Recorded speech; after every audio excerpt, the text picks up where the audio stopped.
네, 여러분께서는 국민TV 라디오 김은교의 일시적 순간에 오셨습니다. 오늘도 변함없이 우리 김은교 교수님 함께해 주고 계십니다. 안녕하십니까? 예, 안녕하세요. 네. 교수님 워낙 바쁘게 사시잖아요. 아니요, 안 바쁜데요. 제가 들은 얘기가 있어요. 이윤호 선생님한테 얘기를 들었는데, 그렇게 봉사활동도 많이 다니시고. 아니에요. 안 바쁩니다. 그래서 굉장히 건강 걱정을 많이 하시더라고요. 아니에요. 안 바쁩니다. 바쁘잖아요. 그러니까, 이러신대요. 김은교 교수님이. 정작 본인은 굉장히 힘든데도 절대 힘들다고 안 하고 나는 괜찮다고. 그래서 사실 친구분들이 걱정이 많으시다고. 아니, 좋게 얘기해 주시죠, 친구분들이. 그게 아니라 교수님 그게요 친구분들한테 폐를 끼치는 거라고요. 네, 알겠습니다. 조심하겠습니다. 이 야단을 치려고 친 게 아닌데 왜 이러죠 분위기가? 들어오자마자 야단 맞습니다. 교수님 배꼽 사과드리겠습니다. 예. 다들 너무 걱정을 하셔가지고. 아니요, 안 그렇습니다. 예. 지난번에 우리 얘기했던 걸 계속 얘기를 하려고 왔습니다. 그렇죠. 예. 지난번에 이제 지지난주에는 콩나물 인문학을 했고, 그 다음에 지난주에는 소통의 인문학, 책임의 인문학을 얘기했거든요. 네. 그래서 오늘은 나눔의 인문학, 창의의 인문학, 이걸로 이제 인문학에 대해서는 개론을 맞춰야 될 것 같습니다. 네. 인문학에 대해서. 자, 오늘은 나눔의 인문학, 창의의 인문학이 기다리고 있습니다. 오늘도 여러분 귀 쫑긋 세우고 함께 해주세요. 더불어 행복한 세상. 너와 나의 꿈이 눈앞에. 국민TV. 네, 평소에는 국민카페 온에어로 여러분을 초대하고요. 지금 이 시간만큼은 김은교의 일시적 순간으로 여러분을 초대하겠습니다. 네, 감사합니다. 네. 우리 아나운서님, 문 선생님, 저기 시계하고 나침판이 있다면 뭘 먼저 가지고 싶으세요? 시계요. 시계, 그죠? 네. 우리가 이제 시계가 많이 필요한 것 같아요. 이 세계에 살아가면은 경쟁 지상주의가 돼가지고 시계를 먼저 선호를 한대요, 대부분 사람들. 왜냐하면 나침반은요. 네. 혹시 교수님은 평소에 이쪽이 남쪽인가? 이쪽이 북쪽인가? 하고 방향을 생각하면서 사세요? 어떠세요? 그 나침판이 아니라 제가 얘기하는 나침판은 어떤 좀 약간 그 관념적인 나침판이었어요. 실제적인 얘기, 합정력이나 신천력이나 이게 아니라 우리 삶이 어느 방향으로 가야 되느냐 그 이야기를 하고 싶었어요. 그럼 만약에 그런 차원이라면요. 네네. 저는 시계보다는 나침반. 그러게 말이에요. 예, 시계보다는 나침반. 인문학에 대한 공부가 나침반이 잘못되면은 그게 위험한 것 같아요. 그래서 대표적인 얘기가 많은 그 자기 개발형 책들 또는 이런 책들이 모든 문제를 너 때문에 그렇다. 너만 해결되면 된다. 이런 식으로 나침판을 자기로 좁혀버리거든요. 그러니까 그거 개인의 문제로 돌려버리죠. 그렇죠. 사회구조가 개혁돼야지 개인의 문제도 해결될 수 있는 부분이 큰데 사회구조는 아무 문제를 지적하지 않고 지금 얼마 전에 그 모녀 3인이 죽었는데 자살을 했는데 대통령이 그렇게 얘기하잖아요. 동사무소 얘기 안 해서 죽었다고. 그 동사무소에 얘기도 안 되거든요. 신고에서도 심사 보면 떨어지거든요. 한 명이라도 노동력이 안 되면은 일을 하면은 한 명이라도. 정말 간단하게 말씀을 드리면은 어머니께서 뉴스를 보시다가 전화가 와요. 자, 뉴스를 보니까 이런 정책들이 시행이 된단다. 그러면 우리도 가서 도움을 받을 수 있냐라고 꼭 물어보세요. 그럼 제가 한마디 하죠. 엄마, 그거 믿으면 안 돼요. 실제로 그렇게 해달라고 가봤자 하나도 안 된다고. 그렇죠. 굉장히 심사가 엄격해가지고, 그래서 살 수가 없는 구조고요. 그래서 이제 모든 문제를 내 문제로 좁히는 인문학 책들이 있어요. 이거 참 위험한 책들이고요. 또 두 번째는, 인문학을 하면 돈을 번다. 이런 책들이 있어요. 굉장히 많아요. 그런 베스트셀러가. 인문학이 돈으로 연결되는 거는 어찌 보면 굉장히 어불성설 같은 느낌이 드는데. 인문학 작가들은 공자나 맹자 돈 보고 한 사람들은 아니거든요. 그렇죠. 어제 맹자 책 읽다 보면요. 오히려 이제 왕이 이제 제자들 막 다닐 때 몇백 명이 같이 다니잖아요.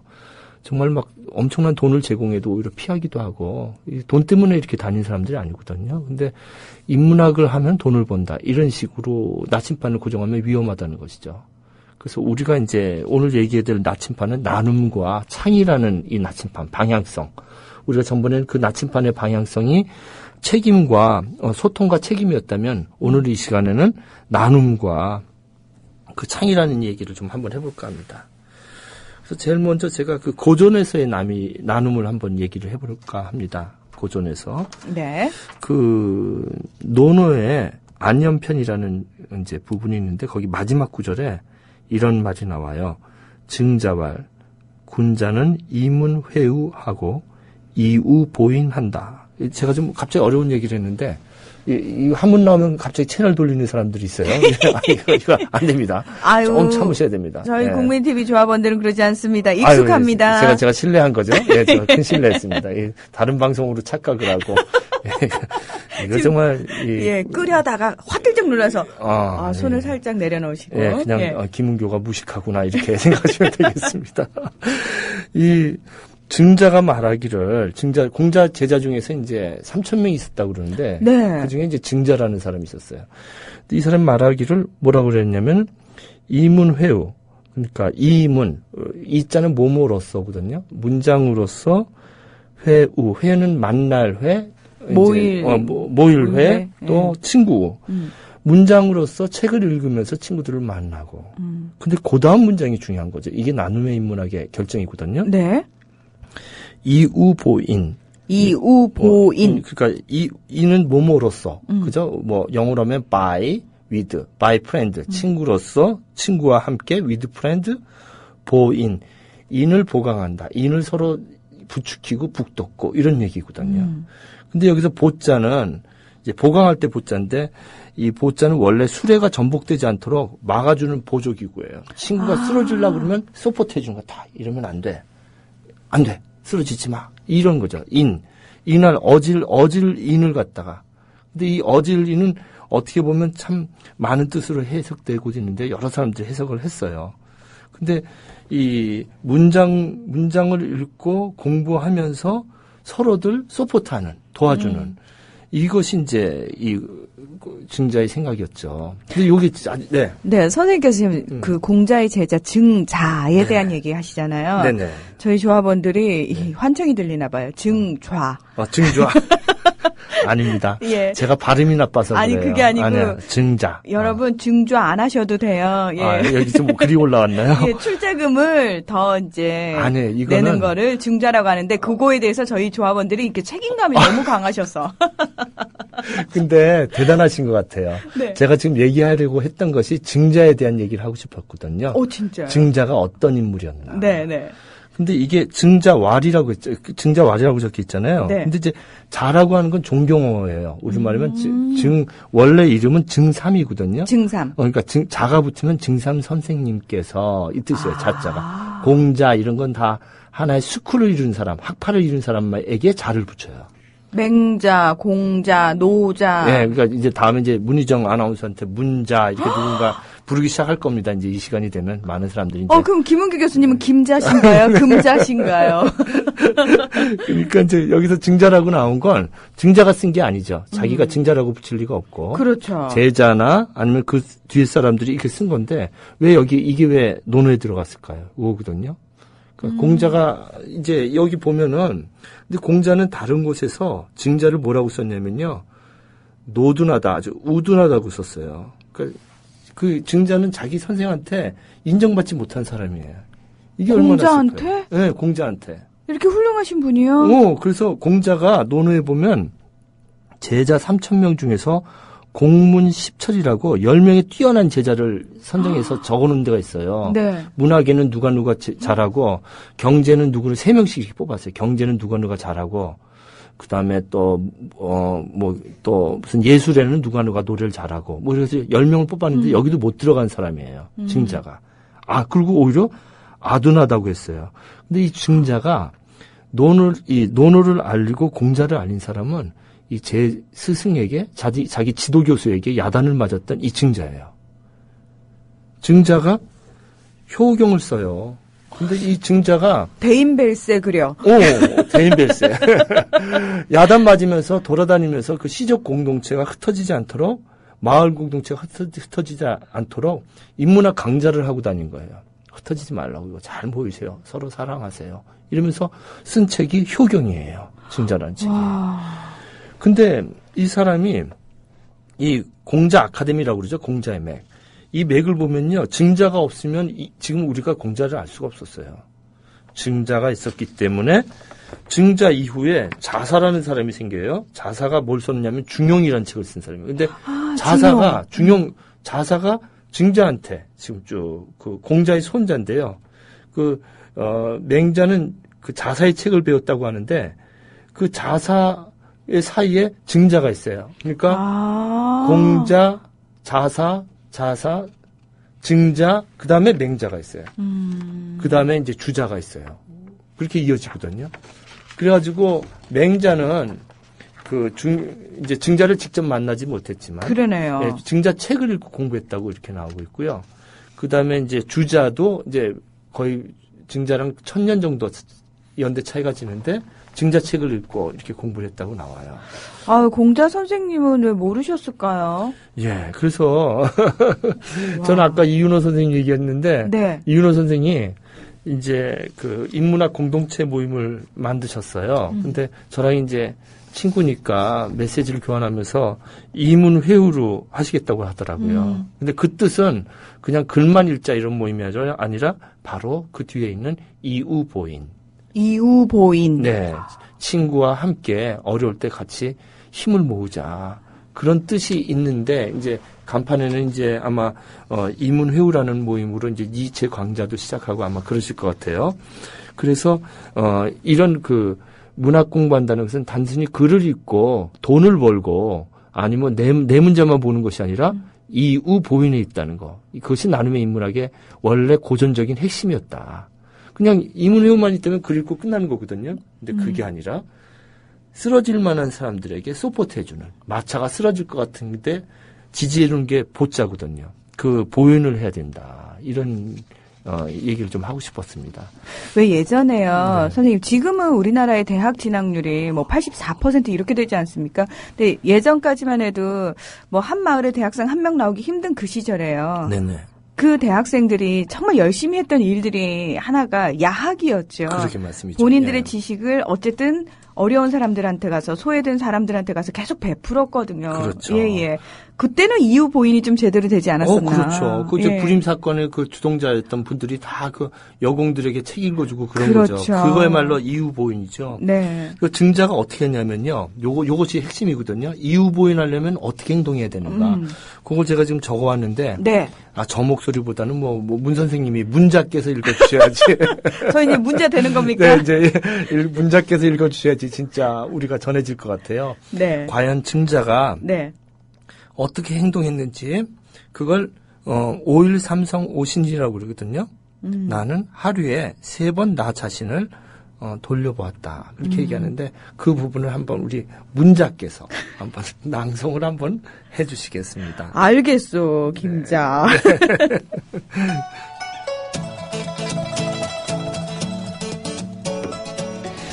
나는 매일 나 자신을 3번씩 반성한다. 첫째, 남을 위해 일을 도모함에 있어 최선을 다했는가? 둘째, 법과 교우하는 데 있어 신뢰를 잃은 짓은 하지 않았는가? 셋째, 스승에게 배운 바를 실천하는 데 게으르지는 않았는가? 저희가 흔히 왜 반성이라고 그러면요. 네네. 굉장히 좀 엄숙하고 좀 무언가 이렇게 스스로를 좀 작게 만들고 위축되게 만드는 일이라고 생각을 했는데 네. 문득 증자에 나는 나 자신을 3번씩 반성한다는 이게 왜 저는 활기 있게 느껴졌을까요? 그렇죠. 살아있음으로 네. 느껴졌어요. 근데 이게 인문학 정신인데요. 네. 나 자신을 3번 반성하는데 그냥 나한테 아까 제가 위험한 책이라고 했던 모든 문제를 나한테 돌리는 그런 게 아니에요. 3가지가 다 타인을 향해 있어요. 첫 번째가 남을 위해 최선을 다했는가. 이게 성실이거든요. 두 번째가 벗을 교우하는데 신뢰를 잃은 짓을 하지 않았는가. 이게 신뢰성이고요. 세 번째가 스승에게 배운 바를 실천했는가. 이 실천성이거든요. 성실, 신뢰, 실천. 이게 그러니까 이 인문학을 하는 기본 자세예요. 타인에 향하고 그러니까 자기만을 위해서 이렇게 무슨 힐링의 책들 이거 참 인문학하고 멀어요, 사실은.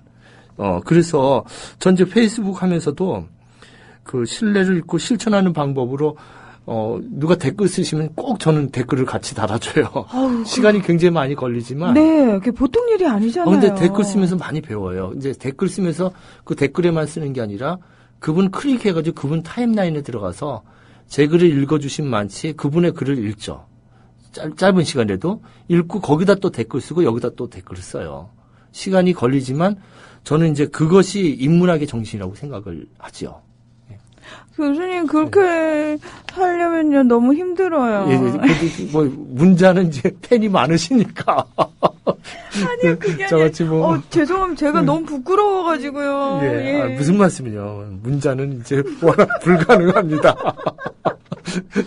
아니 저는 지금 얘기하는데 우리 문희정 선생님께서 진짜 아까 이윤호 선생님이 얘기했지만 정말 증자의 일을 하고 계신 것 같아요. 이 방송을 내가 문 선생님이 방송을 이렇게 들어보니까 온갖 인문학, 고전, 경제학 모든 걸 다 이렇게 나눠주잖아요, 지금. 제가 하는 게 아니고요. 그 전문가 분들이 하시는 거예요. 아니, 이제 제가 이제 문자로 부를 겁니다. 아니요. 어떡하죠? 예. 자, 계속 해주시면 됩니다. 네. 예. 두 번째는 이제 나눔의 인문학에서 주변인을 위한 희망의 인문학입니다. 이거 되게 말이 예쁘네요. 주변인을 위한 희망의 인문학. 네네네. 그래서 원래 여러분들 아시겠지만 그 희망의 인문학이라고 여러분 검색하시면은 얼 쇼리스라는 그 미국인 극작가가 쓰신 책이 있습니다. 이 세계적인 파동을 겪었죠. 그러니까 우리가 제가 두 번째 시간에도 얘기했지만 인문학 하면 부자들이 한 걸로 알고 있거든요. 근데 사실 그랬거든요. 정말 동양에서도 인문학 하려면 그 책을 보관하려면 원래 대나무였는데 그걸 둘둘 말린 대나무를 보관하려면 그 공자라는 영화 보면 나와요. 대나무가 산더미 같이 쌓였어요. 그리고 뭐 율곡 이런 집 가면 도서실이 따로 있잖아요. 집 한 채가 두 칸이 따로 있어가지고 그 안에 종이책이 돼도 그걸 선선하게 보관해야 되니까 이렇게 탁자 이렇게 만들어가지고 밑에도 바람 통하게 만들고 그렇죠. 옛날 종이가 금방 상하니까. 그러니까 사실 부자들의 인문학으로 알고 있었는데 그걸 아주 실천을 통해서 완전히 전복시킨 분이 미국인 극작가 얼 쇼리스예요. 이분이 이제 1995년에 뉴욕 변두리에 빈민들에게 이제 빈민들 그러면 불황아, 마약 중독자, 뭐 노숙인들이 있겠죠. 그래서 클레멘트 코스라고 해서 그들에게 이제 문학, 역사, 철학, 예술사, 글쓰기 등을 강의하기 시작했죠. 그래서 우리나라에 이런 코스가 없었어요. 저는 이제 80년대 말에는 이제 구로 영등포 노동자 문학회 거기 가서 이제 만나면서 제가 쓴 책이 아실지 모르겠네. 백민이라는 사람이 쓴 책이 있어요. 제가 이제 가명을 그때 백민이라는 이름을 썼었는데 그때 이제 그 노동자를 위한 이야기 주머니 책이라는 책을 냈었어요. 아직 헌책방 가면 있더라고요. 그 책이 조그만 책이. 근데 그때 이제 노동자들하고 대화하면서 제가 썼던 책이에요. 근데 노동문학이라고 있는데 노숙인 문학이라는 건 생각을 못할 거죠. 우리나라에는 이런 프로그램이 없어요. 왜냐하면요, 우리나라는 아직도 빈민들이나 노숙자들이나 이렇게 소외된 계층에 직접적으로 쌀을 먼저 갖다 주는 게 최고라고 생각하거든요. 그러게 말이죠. 근데 이제 이 코스를 이제 받아들여서 성공회 대학교에서 처음 시도를 했죠. 아시는 것처럼 성 프란치스코 인문학 과정에서 지금 8기가 지금 운영되고 있습니다. 그래서 저는 이제 운영되고 있는데 여기 이제 그 숙대 입구역 저는 거기서 이제 민들레 학당이라고 그 문학을 가르치고 있어요. 문학 글쓰기를. 그건 이제 또 다른 코스인데요. 거기서 이제 그 이명신 신부님, 성공회 신부님이시죠? 이분이 이제 다시서기 지원센터에서 그러니까 숙대역 그 1번 출구로 나가면 우태아 피부과 맞은편에 있어요. 저는 이제 늘 가니까. 네. 지금 이제 방학 중인데 아마 3월, 4월 달에 또 계약을 할 겁니다. 근데 그분이 이제 제안을 하셔가지고 성프란치스코 인문학 교실이 만들어져서 지금 현재는 25명이 하고 있대요. 근데 이제 저녁 식사를 주고 그 다음에 그 여러 가지 과정을 이제 일주일에 한 2번, 3번 가서 과정을 받고 1년간을 해서 과정을 마치는 거죠. 그래서 이제 그런 식으로 하고 있는데. 근데요, 네. 노숙인들이요, 네. 뭐 기술을 가르쳐 주는 것도 아니고 당장 먹고 살 수 있는 방법을 알려주는 것도 아닌 인문학을 배우러 오라고 하는데,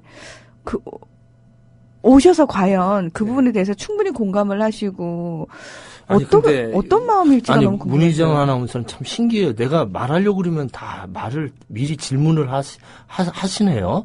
이 대본도 없고 그런데 이제 제가 말을 하려고 그러는데 그걸 갖다 이렇게 다 이렇게 미리 알고 질문을 하세요. 왜냐하면요, 이 방송을 이제 듣고 계신 분들하고 제가 괴를 같이 가는데 흔히요, 우리가 왜 고정관념이라는 게 있어요, 교수님. 그러게 말이에요. 예, 우리 사회가 돌아가는 시스템이라는 걸 아는 분들은, 에이, 밥이 나와 쌀이 나와 늘 그런 얘기를 참 아직까지도 많이 하는데, 네네. 당장 밥이 필요한 사람한테, 당장 돈이 필요한 사람한테, 네. 자, 배우십시오라고 하는 게 얼마만큼 의미가 있을까라는 의문이 먼저 든다는 거죠. 그게 제가 말씀드릴게요. 네. 그게 이제 콩나물의 인문학인데, 제가 얘기한 거. 근데 제가 이제 일본에 가서 96년에 이제 유학을 가가지고, 이제 도쿄의 우에노 공원에서 이제 오니기리라고 삼각김밥을 이제 나눠주는 일을 하고, 오사카에서는 한 달에 한 번 가서 니시나리라고 상상도 못하는 그 거지들 거리가 있어요. 일본 방송에서는 안 나옵니다. 글도 안 나오고 한 종로 일가에서 한 그 동대문 정도 되는데 그 오사카 만물 박람회가 생겼을 때 그때 노동자들이 그 다른 일터가 없으니까 거기 남았다가 거지촌이 돼버렸어요. 근데 몇천 명이 아니라 2만 명이 거주하고 있어요. 2만 명이. 현재도. 그런데 거기 모든 종교단체가 거기서 밥을 줘요. 자꾸. 불교, 카톨릭, 기독교. 그러니까 밥 문제가 필요 없으니까 거기 사람들이 자꾸 모이는 거예요. 그 니체가 얘기했듯이 구제는 거린을 낳는다가 그 도시예요. 그래서 제가 이제 거기 가서 이렇게 나눠주는데 막 여기서 밥 먹고 저기 가서 또 먹고 막 그래요. 근데 이제 물론 일자리가 없기 때문에 그래요. 그분들이 게으르거나 수치심이 없어서가 아니라. 예를 들면 제가 일본말 잘 못했을 때는 제가 뭐 이렇게 주면서 이렇게 말하면 금방 알아듣거든요. 외국인이면. 그럼 거부하는 분도 있어요. 내가 어떻게 조생징한테 밥을 얻어 먹느냐. 이런 분도 있어요. 근데 제가 거기서 이제 카나이 목사님이라고 그 아주 그 도시아 대학교 수재인데 경제학과 나오신 분인데 뭐 눈도 안 보이시고 지금 방송 듣고 알아보시는 분 계실지 모르겠네요. 그분이 이제 그분하고 같이 했어요, 제가. 근데 저를 너무 믿으셔가지고 저보고 이 일을 하지 않겠냐고. 그래서 제가 가족하고 대화해보니까 뭐 잘못하면 이혼하겠더라고요. 그래서 이제 가서 네. 목사님 제가 못하겠습니다 했더니 그 옆에 일본 여자분이 눈물을 한 방울 쫙 이렇게 웃으시면서 흘리더라고요. 웃으시면서. 그게 그렇게 힘든 일이거든요. 행동한다는 게. 그래서 제가 이렇게 비겁한 사람입니다. 거기서 못하고 제가 나왔는데. 아이고, 아닙니다. 네, 그걸 하려는 게 아니라, 네. 그 카나이 목사님이 어떤 식이냐면요. 그냥 줘야 된다는 거예요. 나눠야 된다는 거예요. 근데 저는 그렇게 생각을 안 했거든요. 8년을 제가 거기를 왔다 갔다 했는데, 그 사람이 안 변해요. 거기서 늘 싸우는 사람은 계속 싸우고, 뭐, 계속 얻어먹어요. 근데 우에노 공원에서 했던 모임은, 그건 이제, 오기 전에, 이제, 카레 식사를 한 11시부터 만들어서 와요. 그래서 이렇게 쭉 만드는데, 12시 정도 되면 이렇게 종이를 깔아놔요. 골판지를. 보통 한 200개를 깔아놔요. 거기에 앉아서 어떤 인문학 강의라든지, 우리는 막 판소리도 부르고, 저도 막 노래도 많이 불렀어요. 일본 노래를 많이. 뭐, 쇼리샤, 승리자, 이런 노래도 막 기타 치면서 불러드리고, 그리고 막 이제 강의도 하고, 어떤 종교적인 리추얼도 하고, 이러면서 하니까 사람들이 변화가 돼요. 네, 변화가 돼서, 이제 거기서 이제 삼성 직원도 있었고, 여러 사람도 있었는데, 직장 소개를 받아서 경비원으로 가시는 분도 있고요. 그리고 웅진 있잖아요. 네. 정수기가 일본에 들어왔었어요, 그때. 5년 정도에. 그거 이제 영업을 뛰는 분도 생기고. 그러니까 이게 정신하고 같이 결합이 돼야지 눈에 보이지 않지만 콩나물이 어느 날 쑥 자라듯이 자꾸 앉아있다 보면, 이분이, 니시상마에 소권이 수화때 있다잖아니까. 전에는 앉아있던 사람인데, 제 옆에서 와가지고 갑자기 카레를 같이 푸는 거예요. 그랬더니, 나 경비원으로 취직했다, 그러고. 이렇게 변화가 와요. 그래서 뭔가 영혼의 지진을 일으키지 않으면은 밥만 나눠주면 절대로 안 된다는 것이죠. 그래서 이제 보통 이렇게 팀으로 나갈 때요, 구제하러 나갈 때 어떤 팀으로 나눌까요, 보통? 머리 깎는 팀이 있고요. 네. 이발 팀이. 머리를 제때 못 깎으니까 떡 쪄가지고 막 가위나 바리깡이 이렇게 물려요. 이 공원에서도 감고 그러는데.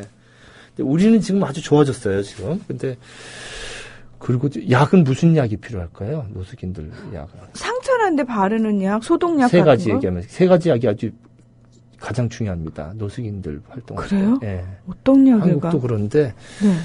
위장, 위장약병. 예. 이제 뭐 세븐일레븐에서 버린 거 먹고 또 이제 잘 못 먹으시다가 허겁지겁 먹고 뭐 이거 상한 거 먹고 위장약. 두 번째가 그 일본 같은 경우에는요. 한국은 모르겠는데 그 공원에서 많이 자거든요. 도쿄는 이제 영하로 안 내려가니까 보통 1년에 2, 3일 정도밖에 영하가 없어요.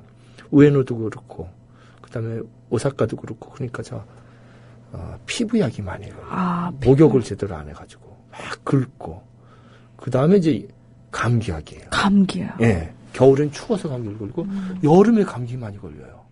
여름에 막 더워 있다가 은행 같은 데도 잠깐 들어있는데 나가라고 그러잖아요. 네. 나가면 또 갑자기 뜨거운 데 있으니까 그냥. 온도차가 확 심해지니까. 네, 그래서 여름에 콧물들 질질 흘려요. 그래서 이제 이런 분들에게 이런 일본은 지금 어느 정도 되는지 제가 스태프들을 지금 안 만나, 지금 귀국해서 지금 오래돼서 제가 잘 모르겠는데 한국은 이제 와보니까 이제 희망인문학을 하고 있더라고요. 성공회 대학도 하고 경희대학교에서도 하고 있고. 그래서 이런 시스템을 통해서 안 보이는 것 같지만 이게 생활이 변하고요. 제가 문희정 아나운서 제가 자료 드렸는데 임대주택 계약서 보이시죠? 거기 이렇게 계약서. 네. 입주 계약서. 이런 걸 제가 받는 거예요. 이런 분들이 생기는 거예요. 김 선생이 이제 입주 계약하게 됐다고. 와. 그 전에는 그냥 술 먹고 이렇게 지내시다가 이제 성프란치스코 거기 와서 1년 동안 뭐래 이러면서도 보면은 이제 100만 원 계약금에 보통 이런 데가 방한칸에. 그래서 이제 한 달에 10만 원. 그 정도는 벌시거든요. 행동하면요. 그 노동하고 그러면 한 달에 40만 원. 그다음에 요즘에 용산역이나 서울역 밤에 청소하는 분들이 여러분들 모르시겠지만 노숙인들이세요.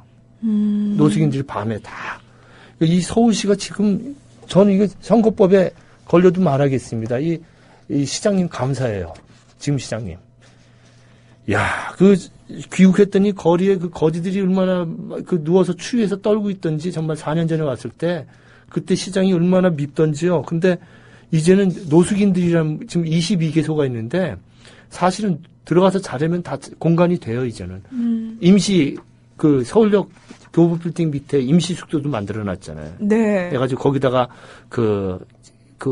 좀 간이지만 거기다 이제 보일러도 이렇게 집어넣어 놓고 이제 문제가 이제 여성들을 위한 노숙인 숙소가 없고 노숙인들을 위한 숙소가 지금 없지만 이런 노숙인 프로그램도 많이 생겼어요. 그래서 저희들 작가가 지금 민들레 문학교실이라고 해서 21개소에 그냥 수준 낮은 작가들이 아니에요. 뭐 김기택 시인도 강의하고 아주 수준 있는 작가들, 20백 소설가 이런 분들이 맡아가지고 다 강의해요. 저는 이제 주로 남영동에서 강의하는데.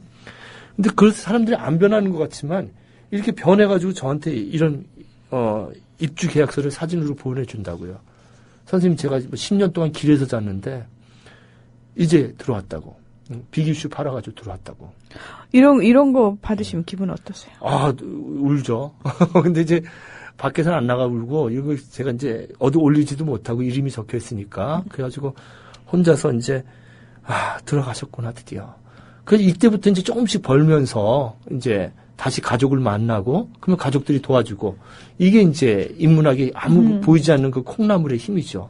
그리고 또 하나는 지금 중요한 거 얘기하셨는데 인문학을 가르치면서 동시에 아까 얘기했던 실용 인문학을 가르쳐야 돼요. 그래서 제가 이제 7월부터 여수에 가서 강의하는데요. 근데 거기 공개적으로 말해도 된다고 해서 제가 얘기하는데 거기는 여성분들이에요. 예전에 좀 어렵게 사셨던 여성들만 재교육하는 곳이에요. 네. 어렵게 여러 가지 상상할 수 있겠죠. 예전에 좀 어렵게 사셨던 여자분들이 어디 들어갔다 나와서 재활하는 곳인데 저는 이제 인문학을 가르치는데 거기서 겸해서 가르치는 것이 이제 바리스타. 그다음에 런더리. 런더리 우리말로 뭐라고 하지? 죄송합니다. 세탁소. 세탁소. 예. 그다음에 이거 죄송합니다. 제가 이렇게 단어가 빨리빨리 말을 잘 못해서 그다음에 빵 만드는 거 베이커리. 예. 이런 걸 가르쳐 줘요. 같이 기술을. 목공. 그다음에 제가 소망 교도소에 가서 강의하거든요. 저는 이제 제가 만든 프로에도 그걸 한번 취재를 했는데 지금 많은 작가들이 소망교도소에서 이제 인문학 강의하고 있어요. 근데 제가 만든 TV 프로그램 CBS 나우라는 프로그램에 검색해 보시면 나옵니다. 소망교도소 김은교 아니면 소망교도소 영어로 나우 치시면 나올 텐데 거기서 이제 인문학 단계로 이렇게 단계가 지어져 있고요. 그러면서 이제 목공 기술, 그 다음에 뿌러치. 여러분들 인사동에서 많이 파는 뿌러치들 소망교도소에서 많이 만들고 있어요, 지금. 그 공장에서. 저 이제 같이 들어가서 저도 같이 보고 그랬는데요. 그렇게 이제 실용적인 걸 같이 가르치는 인문학 코스들이 좀 생기고 있어요. 기술을 같이 가르쳐주고. 그래서 지금 얘기하신 것처럼 그 인문학이 그저 아무 도움이 안 되는 것이 아니라 실제적으로, 먼저 가장 중요한 자긍심. 당신이 길에서 잘 존재가 아니다.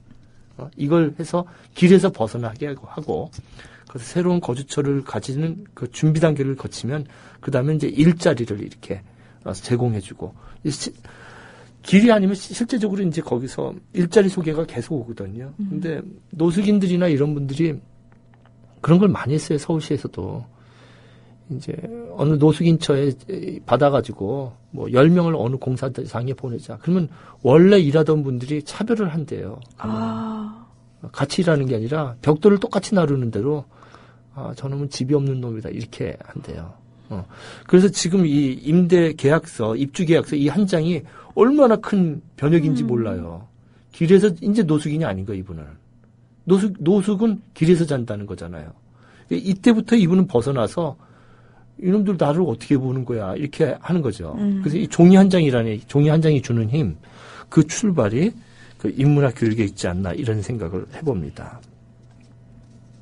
그래서 이제 제가 이제 첫 번째 나눔의 인문학 하면서 첫 번째는 이제 이문회우, 그다음에 이유 보인 얘기를 했는데, 예, 그 얘기를 하고 두 번째는 그 노숙인들 주변인을 위한 인문학 얘기를 했는데요. 두 가지 곧 이제 얘기를 하면서 나눔의 인문학을 마치려고 합니다. 제가 이제 귀국할 때 한양대학교 이도훈 교수님이요. 저는 아주 존경하는 선배님이신데 민주화 교수협의회 회장님이셨죠. 근데 이제 대학원을 만들자고 그래서 대학원이 주변인을 위한 인문학과였어요. 그러니까 사회사업과가 아니라 사회 구조를 바꾸는 거였어요. 그래서 그걸 HK로 하려고 그랬어요. 한국 인문학, 코리아 인문학 거기 신청을 해서 아마 정부가 안 바뀌었다면 노무현 정부 그런 정부였다면 아마 거의 그 한양대학교 총장도 건물을 내놓고 정말 주변인 그러면은 한 5가지로 잡는데 노숙인, 외국인 노동자, 그다음에 뉴코리안, 외국에서 결혼해서 온 사람들, 그다음에 탈북자들, 그다음에 그 외 해가지고 5가지 종류를 잡습니다. 이 사람들에게 이제 원을 이렇게 3개를 그린다면 올림픽 원처럼 하나는 그분들에게 교육을 시켜요. 그분들을 봉사를 해요. 그분들을 위해서 올 때 차비도 주고 지금 상프란시스코 인문학 교육도 노숙인들 선발되면 예전엔 어땠는지 모르지만 지금 저녁 식사를 다 줘요. 근데 이제 뉴욕 같은 경우에는 차비도 주고 한양대에서는 그렇게 하려고 했어요. 차비도 주고 교육을 시키고 그리고 그걸 이제 대학원생들이 봉사를 하고 대학원생들은 그걸로 공부하는 겁니다. 그런 프로그램들을 실천과 봉사와 연구 이게 겸비되는데 이것이 그냥 겸비되는 것이 아니라 이제 대기업이나 사회에서는 그걸 경비를 대주는 거죠.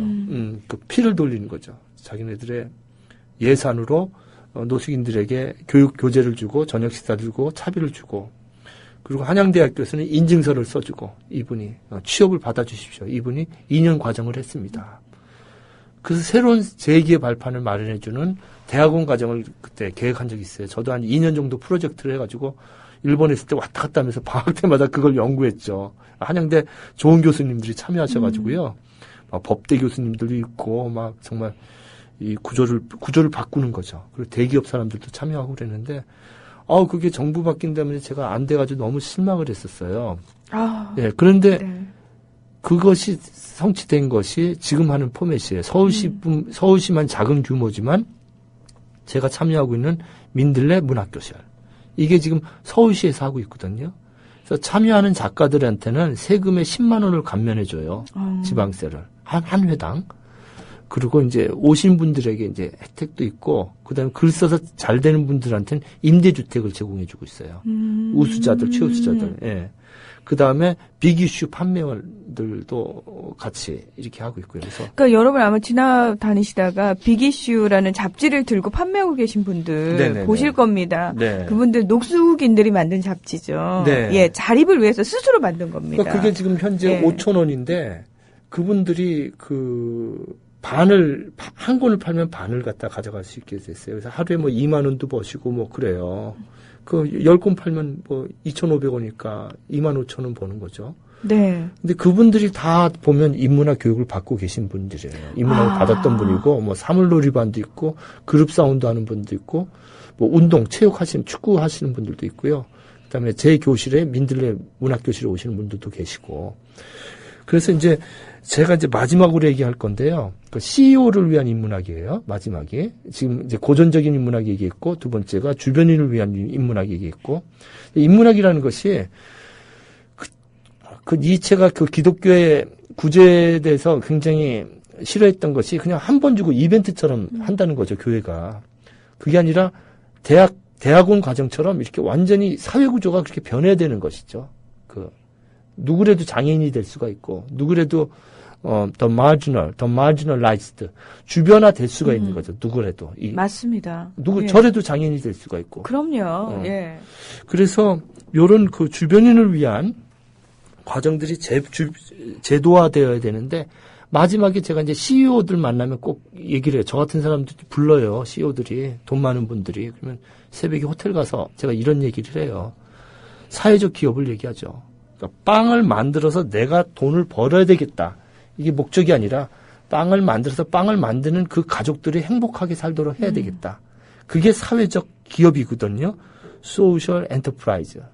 그래서 제가 이제 늘 얘기하는 것이 그 CEO들 앞에서 얼마 전에도 제가 영남대학교 CEO들 갔더니 거기 그 최고 경영자 대학원 앞에 뭐 대단한 분들이 앉아 계시더라고요. 그래서 제가 이런 얘기를 했는데 잘 받아주셨어요. 감사하게 들어주시고 그 몬드라곤 스페인 몬드라곤은 아주 가난한 계곡이었어요. 거기 신부님 한 분이 들어가서 축구부를 만들어요. 5명. 걔네들한테 자긍심을 세워주고 이렇게 거지로 살지 말자. 그래서 조립 제품을 만들어요. 선풍기 이런 거 조립하는 거. 그것부터 해서 점점 커져서 지금 이제 몬드라곤이라는 기업이 만들어진 거죠. 이제 국민조화처럼 돼버린 거예요. 거기가. 도시 자체가 몬드라곤 대학교까지 다 있어요. 유치원부터. 그래서 몬드라곤 병원도 있고. 그다음에 그 기업은 지금 스페인 전체 내에서 그룹 7위에 정도 해당되는 기업이 됐어요. 몬드라곤. 그 네. 마을 전체가 조합원이 돼서. 그래서 이러한 생각 자체, 인문학적 생각, 나눔의 생각이 있을 때 기업도 변화가 되고 그 기업인들도 CEO들도 얼마나 명예가 되겠어요. 나만 세습하고 이게 아니라 여러 사람들과 같이 잘 살았다. 이러한 얘기들 하고 싶었습니다. 네. 시간이 너무 다 가버렸네요. 그러게요. 나눔의 인문학 저희 얘기하다 보니까, 예. 제가 이걸 잘 못해요, 이런 거. 아니요. 아마 지금 이제 듣고 계신 많은 분들이요. 사실 인문학, 나도 뭔가 인문학적 소양을 채워야지라고 생각을 하시면서 사실 이 방송을 들으시는 분들도 굉장히 많으셨을 텐데, 본인이 무엇을 상상하셨든 그 이상을 지금 얻는 시간이 아닐까. 저도 마찬가지입니다. 왜 인문학 얘기를 하는데 이렇게 자꾸 눈시울이 붉어지고 울컥울컥해지는지. 예. 예. 그다음에 이제 마지막 얘기를 하죠. 창의의 인문학 얘기하면 네. 거기 한번 인문학으로 광고한 거 한번 생각나시면 좀 한번 말씀해 주시겠어요? 광고 문안 이런. 광고 문안이 굉장히 창의적인 광고 문안이 많았었잖아요. 네네. 예. 제일 유명한 거 나이는 숫자에 불과하다. 네. 넥타이와 청바지는 평등하다. 예. 차이는 인정한다. 차별엔 도전한다. 네. 사람을 향합니다. 생각이 에너지다. 그렇죠. 인문학으로 광고하는 예예요. 인문학적 상상력으로. 그러니까 아주 초점이 아까 얘기했던 나침판이 돈이 아니라 우리 기업은 사람을 위합니다. 여기에 딱 포커스를 준 거거든요. 네. 그러니까 크리에이티브, 이 창조성의 원천을 어떤 우리 기업은 뭘 원한다. 이게 국가를 창조한다. 이게 아니라, 정말, 넥타이와, 넥타이와 청바지는 평등하다. 이런 식의 구호들. 이런 것들이 요즘에 이제 의미를 갖게 되는 거죠. 이 광고학에서도 인문학이 필요하고요. 그다음에 이제 문화 콘텐츠라고 하잖아요. 우리가 문화 콘텐츠라고 한다면 두 가지, 이제 하나는 원소스 멀티아웃이죠. 하나의 스토리텔링을 가지고 이야기를 가지고 많은 거 영화로 만들고 이렇게 하는데, 그다음에 뭐 게임으로 만들고 지역 건물로 만들고 여러 가지를 하는데, 이제 문화 콘텐츠, 인문학적 문화 콘텐츠가 성공한 예가 우리나라 이제 영화들이죠.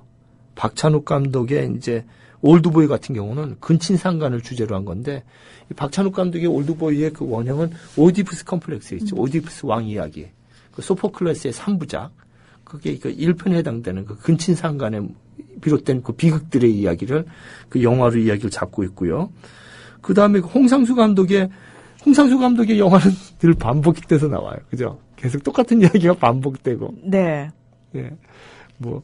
근데 그 반복이 또 다른 반복이 나올 때 차이가 발생하는 걸 주의 있게, 재밌게 보죠. 그 다음에 그 차이에서 나오는 결과, 그것을 통해서 우리 인간의 삶이 어떻다는 것을 깨닫게 하는 그런 방식인데, 그건 전형적인 그 듈레즈가 썼던 의미의 차이, 그 방식이죠. 그러니까, 뻔한 반복이 아니라 반복을 했을 때 의미 있는 반복은 차이를 만들어내고, 그 차이는, 우리에게 아주 의미 깊은 뜻을 준다. 이 이야기죠. 그죠?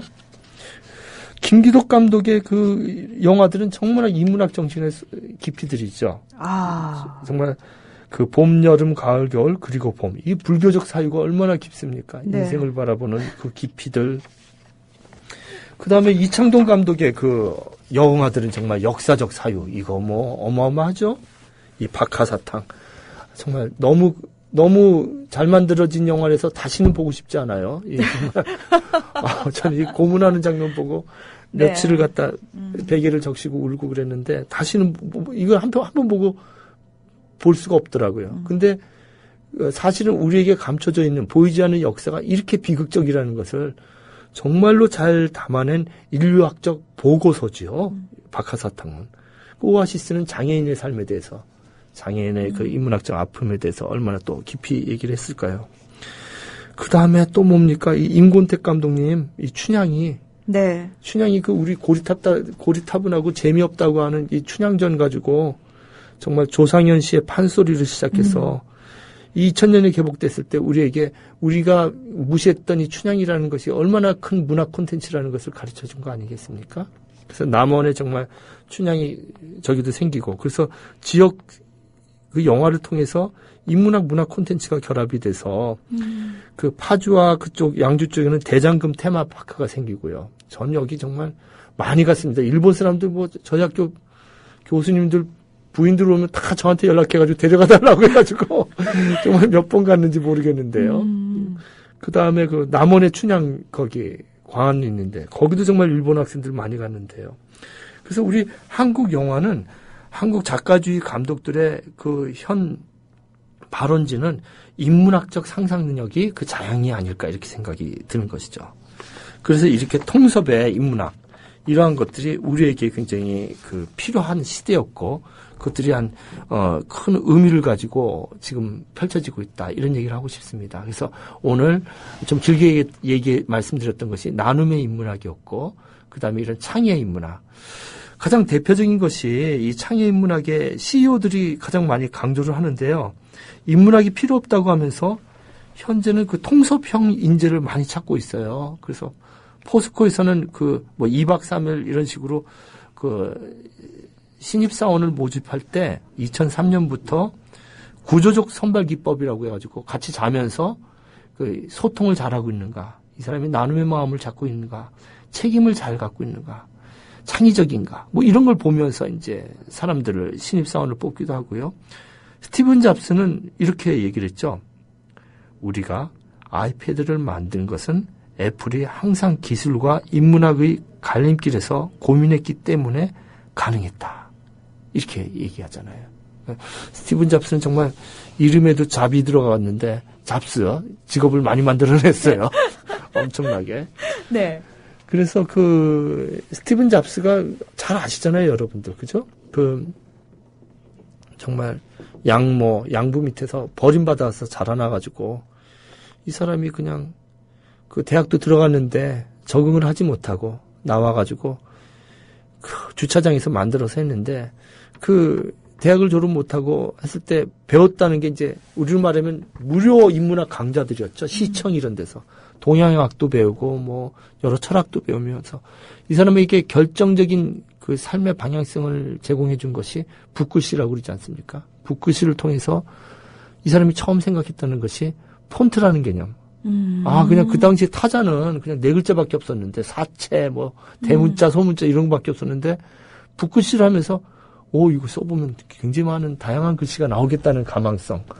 그래서 그 컴퓨터 개념에 미학이 들어가 버린 것이죠. 네. 예, 그래서 거기부터 출발했다고 그러는데 그래서 이제 늘 그 스티븐 잡스 그 영화에도 보면 그 직원들하고 얘기하다가 컴퓨터에다가 스티븐 잡스는 색깔을 막 넣어봐라. 애플 막 분홍색, 노란색, 막 파란색 이런 걸 막 이렇게 넣어보고 그러다가 그걸 뭐하러 하느냐 하는 이제 직원이 나와요.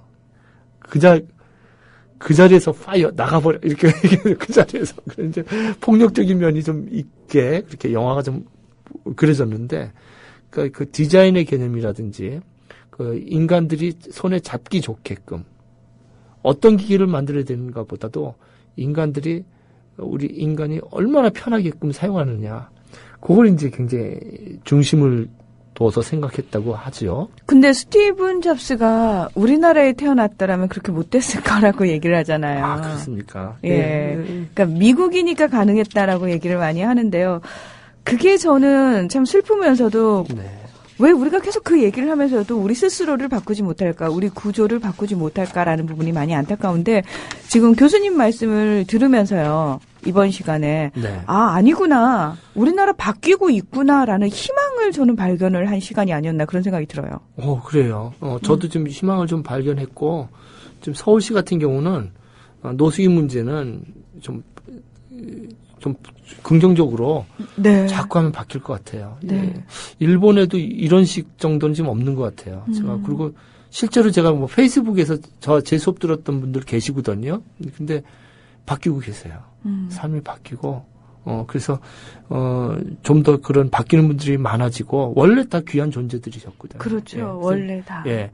인문학 교육을 통해가지고, 정말 애쓰고 계시고, 그분들에게 이런 인문학이 긍정적인 사회를 주고, 또한 돈 있는 분들도 그 돈을 좀 의미 깊게 치시고, 그래서 저는 이른바 CEO나 가진 분들이 새벽에 나와서 인문학 공자 얘기 듣겠다고 나오시고, 맹자 얘기 듣겠다고 나오시고, 뭐, 발터 베냐민 거기도 밑줄 치시고, 뭐 이런 모습들이, 여러분들이 지금 기쁘시죠? 여러분들이 기쁘신 만치 다른 분들에게, 직원들에게 이런 나눔의 기쁨을 느낄 수 있도록 아주 그냥 그 회사에서 그걸 좀 정착을 시켜 주십시오. 이런 얘기를 하는데, 그렇게 하고 그러면서 이제 창의로운 것도 생기고 그렇지 않을까 이렇게 생각을 해봅니다.